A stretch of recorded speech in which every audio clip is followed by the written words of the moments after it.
Halo sahabat YouTube semuanya, gimana kabar kalian hari ini? Saya doakan semoga dalam keadaan sehat walafiat serta tidak kekurangan suatu apapun. Pada kesempatan kali ini saya akan membahas sebuah film kisah nyata berjudul 3000 Nights yang rilis pada tahun 2015. Mengisahkan tentang wanita Palestina yang sedang hamil ditangkap oleh tentara Israel. Di dalam penjara wanita ini harus bertahan hidup dan melahirkan seorang bayi. Bagaimanakah kisahnya? Sebelum saya lanjut ke alur ceritanya, saya ingatkan teman-teman untuk subscribe agar tidak ketinggalan alur film lainnya dari channel ini. Dan inilah alur cerita selengkapnya. Di awal film, kita diperlihatkan beberapa orang Palestina telah ditangkap oleh tentara Israel. Dengan mata tertutup, mereka dibawa ke sebuah penjara. Salah satunya seorang wanita yang berprofesi sebagai guru bernama Layal Asfor. Ia ditangkap karena memberikan tumpangan di mobilnya kepada seorang pemuda yang terluka. Ternyata pemuda itu baru saja melakukan pengeboman di pos penjagaan tentara Israel. Sehingga ia dituduh bekerja sama dengan pemuda itu melakukan pengeboman yang membuat satu tentara Israel tewas.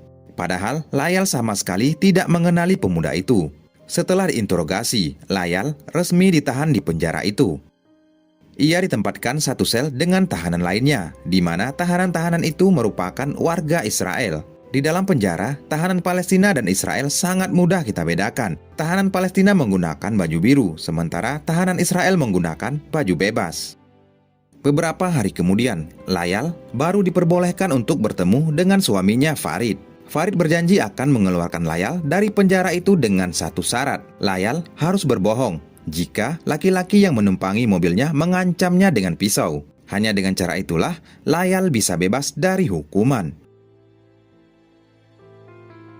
Di dalam sel, Layal mendapatkan perlakuan yang kurang baik dari tahanan-tahanan Israel. Mereka juga menuduh Layal dengan menyelundupkan pesan kepada orang-orang Palestina, yang membuat Layal dihukum di ruangan yang gelap. Dihukum di ruangan yang gelap membuat Layal jatuh sakit. Dokter yang menangani memberitahukan jika Layal sebenarnya sedang hamil.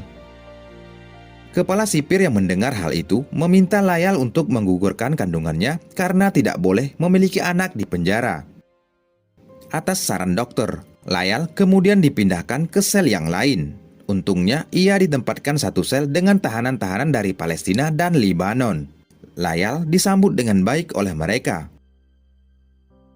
3 bulan umur kehamilannya, Layal dipanggil kepala sipir. Lagi-lagi, kepala sipir ini menyuruh Layal untuk aborsi. Namun Layal mengatakan ia perlu berbicara dengan suaminya. Pada suatu pagi di ruang makan, tahanan Israel melempari dan mengejek tahanan Palestina. Tak tinggal diam, tahanan-tahanan Palestina balik mengejek mereka, hingga keributan terjadi di ruang makan. Meski mereka tidak bersalah, namun para petugas tetap menyalahkan para tahanan Palestina di setiap keributan yang terjadi. Beberapa waktu kemudian, persidangan Layal pun dilaksanakan. Saat itu pemuda yang Layal berikan tumpangan ikut dihadirkan. Ketika hakim bertanya apakah pemuda itu mengancam dirinya ketika meminta bantuan, Layal dengan jujur menjawab jika pemuda itu tidak mengancam dirinya. Sehingga hakim menjatuhkan hukuman 8 tahun penjara untuk Layal. Padahal jika ia mengikuti apa kata suaminya untuk berbohong, kalau pemuda itu mengancam dirinya, mungkin saja Layal bisa bebas di hari itu. Beberapa hari kemudian, Farid kembali mengunjungi Layal. Farid mengatakan ia akan pergi ke Kanada untuk mencari kehidupan yang lebih layak di sana. Farid juga meminta Layal untuk menggugurkan kandungannya, mengingat Layal harus menjalani masa tahanannya selama 8 tahun. Namun Layal bersikeras tidak akan menggugurkan dan akan mempertahankan calon bayinya apapun yang terjadi. Pada suatu waktu, teman-teman Layal sangat gembira karena mendapatkan surat dari keluarga mereka. Sementara, Layal dikirim foto siswanya yang lagi belajar di kelas. Di balik foto, mereka menulis sangat mencintai dan merindukan Layal. Pada suatu pagi, Layal melihat salah satu tahanan Israel sedang sekarat karena overdosis.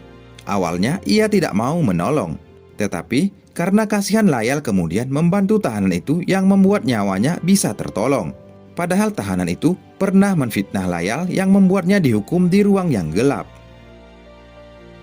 Beberapa bulan kemudian, saat mereka sedang mengobrol di dalam sel, tiba-tiba Layal merasakan kontraksi.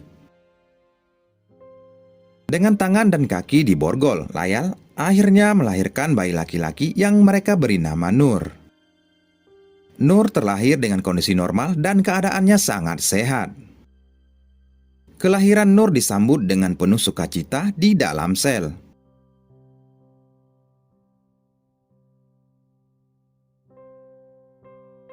Beberapa hari kemudian ibunya Layal datang menjenguk mereka. Ibunya berpesan Layal harus menjadi wanita yang kuat agar bisa menjaga Nur. Singkat cerita, Nur kini telah berusia 2 tahun. Mereka merayakan ulang tahun Nur seadanya di dalam sel dengan penuh sukacita. Beberapa waktu kemudian, para tahanan menonton berita, di mana diberitakan pesawat tempur Israel menyerang Lebanon yang membuat banyak korban khususnya warga sipil berjatuhan. Kemudian salah satu dari tahanan Lebanon melakukan protes kepada petugas karena aksi Israel itu. Sementara, para tahanan Israel malah mengejek mereka dan keributan pun terjadi lagi. Malam harinya, para tahanan Palestina melakukan aksi mogok makan, mogok memasak, dan mogok menjahit seragam militer Israel. Jadi, para tahanan-tahanan Palestina dan Lebanon sehari-harinya disuruh memasak untuk petugas dan tahanan Israel. Selain itu, mereka juga dipaksa untuk menjahit seragam militer. Keesokan harinya, Layal bersama dengan Nur dipindahkan ke kamar yang lain, dengan tujuan agar Layal tidak ikut seperti yang lain untuk mogok makan karena punya anak kecil. Esok harinya, kepala sipir datang ke kamar Layal. Ia mengancam akan mengambil Nur jika Layal masih melakukan aksi mogok makannya. Sementara Farid setelah 2 tahun berada di Kanada, ia pulang untuk menemui Layal dan Nur untuk pertama kalinya. Farid meminta Nur untuk dibawa pulang bersamanya. Layal yang masih sakit hati tentu saja menolak. Ia masih ingat dulunya Farid meminta dirinya untuk menggugurkan kandungan. Hingga pada suatu hari, petugas datang dan mengambil Nur secara paksa dari Layal. Bisa dibayangkan gimana hancurnya hati seorang ibu ketika dipisahkan dengan anaknya yang masih kecil. Beberapa waktu kemudian, salah satu tahanan Palestina ketahuan bersekongkol dengan petugas penjara selama ini, sehingga keributan terjadi di pagi itu.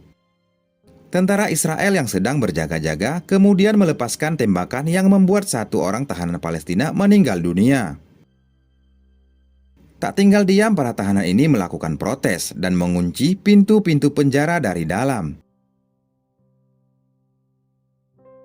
Melihat tahanan protes, petugas dan tentara yang berjaga kemudian menyemprotkan gas air mata yang membuat para tahanan satu persatu tumbang. Beberapa hari kemudian, petugas mengumumkan telah disepakati perjanjian pertukaran tahanan antara Israel dan Palestina. Beberapa tahanan yang sudah lama mendekam akhirnya bisa menghirup udara bebas. Sementara Layal sendiri harus menjalani sisa masa tahanannya dengan tahanan-tahanan yang lain. Hingga waktu yang dinanti-nanti pun tiba. Layal akhirnya bisa menghirup udara bebas. Di hari itu ia telah ditunggu oleh ibu dan anaknya. Dan film pun selesai.